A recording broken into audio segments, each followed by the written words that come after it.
ऐसे परिवार देखे महानुभाव मैंने, जिनके पूर्वजों ने मंदिर बनाया। जिनके, राजस्थान की बात बता रहा हूं, जिनके पूर्वजों ने मंदिर बनाया, नसिया बनाई, ऐसे विशाल मंदिर बनाए, उनके बच्चे उसी मंदिर का दर्शन नहीं करते। हवेली में मंदिर है, उनका अभिषेक पड़ोसी आके करता है। खूब कहा, क्या नहीं, क्योंकि वो सुखी है, क्या चाहिए उसके पास, धन दौलत खूब है, पूर्वजों की वसीयत है। आप देखना, बड़े आदमियों को धर्म के नाम पर झुकाना बहुत कठिन होता है। जिसके पास ज्यादा पैसा हो उससे दान बुलवाना, उससे जमीन दान लेना बहुत कठिन है। एक गरीब से मिल जाएगा।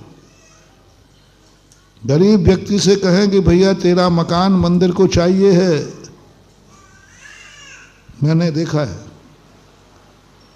गरीब आदमी जिसके पास छोटी सी झोपड़ी है और कोई रहने को स्थान और मंदिर बाजू में बन रहा है, उससे कहा भैया देख तेरी झोपड़ी मंदिर के काम आ जाएगी।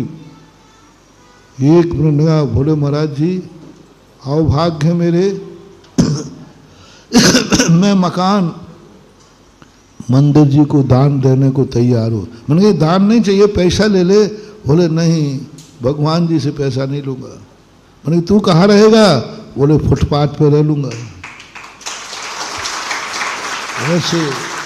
ऐसे गरीब मैंने देखे हैं, ऐसे गरीब देखे फुटपाथ पर रह लूंगा, मंदिर में काम आना चाहिए मेरी झोपड़ी, छोटा सा प्लाट है।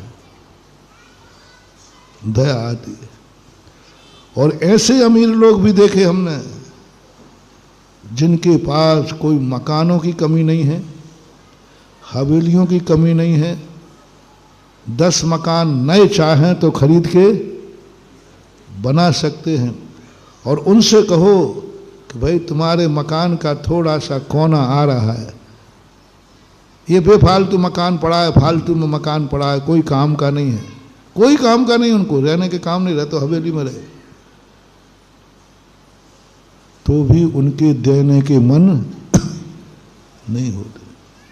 व्यर्थ में मकान पड़ा है, मंदिर के काम आ रहा है, मंदिर नहीं साहब। कई बार तो मैंने तक, अब तो मैं कहता नहीं हूं, किसी ने कहा महाराज जी आप कहोगे तो शायद मान जाएगा, लेकिन बड़ा आदमी और मान जाए, नहीं माना, नहीं माना। मंदिर छोटा करना पड़ा, लेकिन उस बड़े आदमी ने अपनी जमीन का एक टुकड़ा भी नहीं दिया। बोलो अब क्या करें? आप लोगों से फैसला करा रहा हूं, तुम्हें बड़े आदमी बनाए कि गरीबी बने रहने दें? बड़े आदमी बना के मैं उपद्रव करूंगा, महाराजपुर खाली कराऊंगा, क्योंकि तुम बड़े आदमी बने नहीं और जबलपुर भगे नहीं। हम गांव गांव में घूम के आ रहा हूं। भगवान से मैंने कहा कि भगवान क्या बात है, इतना यहाँ मंदिर है और यहाँ कोई श्रावक नहीं है? बोले सब तेरे जैसी की कृपा है। तो ही कहता था भगवान इन सब गरीबों को अमीर बना दो, ये सब सुखी रहे, बस जिस जिसको अमीर बनाया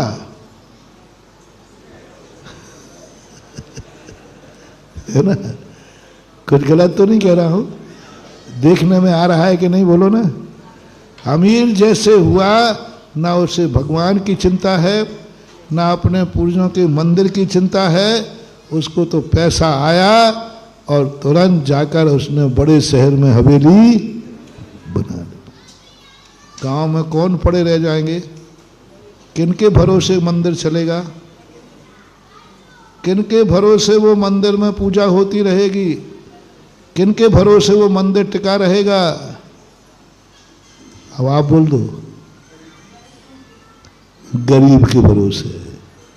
गांव में अभी वही गरीब टिके हैं जो शहर में मकान खरीदने के लायक नहीं है, व्यापार करने लायक नहीं है। तो ये गांव के मंदिर जीवित है। गांव में हम विहार करके पहुंच जाते हैं तो 2 घर श्रावकों के मिल जाते हैं। तुरंत समझ जाता हूँ भगवान बहुत अच्छा, आपका मंदिर जीवित है, हमें भी ठहरने का स्थान मिल गया गरीबों की बदौलत। किनकी बदौलत? हम तुम्हें अमीर बनाकर अपने ठाइया खत्म करूं, फिर हम लोगों के बिहार का क्या होगा? क्योंकि तुम अमीर बनते कहां भगोगे? शहर की तरफ। गरीब बने रहोगे तो गांव में रहोगे, मंदिर भी सुरक्षित रहेगा और महाराजों का भी आना जाना बना रहेगा। अब बोलो मैं क्या भावना भाऊं?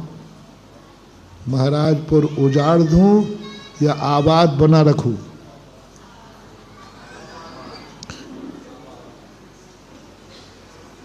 क्योंकि तुम्हें अमीर किया नहीं, जल्दी बोलते जाओ। तुम किसी शहर में और थोड़ा खाते पीते बने रहोगे तो नहीं, भूखो तो नहीं मारूंगा, चिंता नहीं करना, इतना तो देखो। गुरु हो, कोई दुश्मन थोड़ी हो। बाप बिगड़े हुए बेटे को पैसा देने में तंगी करता है तो लोग बोलो वो कंजूस है या दुश्मन है या बेटे की आदत से लाचार है? बोलो ना, आदत से लाचार। किसको 2 रुपया दिए नहीं ये गलत कार्य करेगा तो फिर पिता इतना टाइट हो जाता है कि उसके हाथ में पैसा जाने नहीं देता। जितना खर्च करना है, बोल स्कूल की फीस भी अच्छे पिता स्कूल की फीस भी बेटे के हाथ में नहीं देते, वो सीधे जाके स्कूल में, क्योंकि इसके हाथ में गया नहीं, स्कूल तो बाद में पहुंचेगा, रास्ते में गड़बड़ कर, तो टाइट होना पड़ता। जय जिनेंद्र, अगर आपको मेरी वीडियो अच्छी लगती है तो प्लीज़ मेरे चैनल को सब्सक्राइब करिए, लाइक करिए, शेयर करिए। इसी तरह से अपना प्यार मुझे देते रहिए।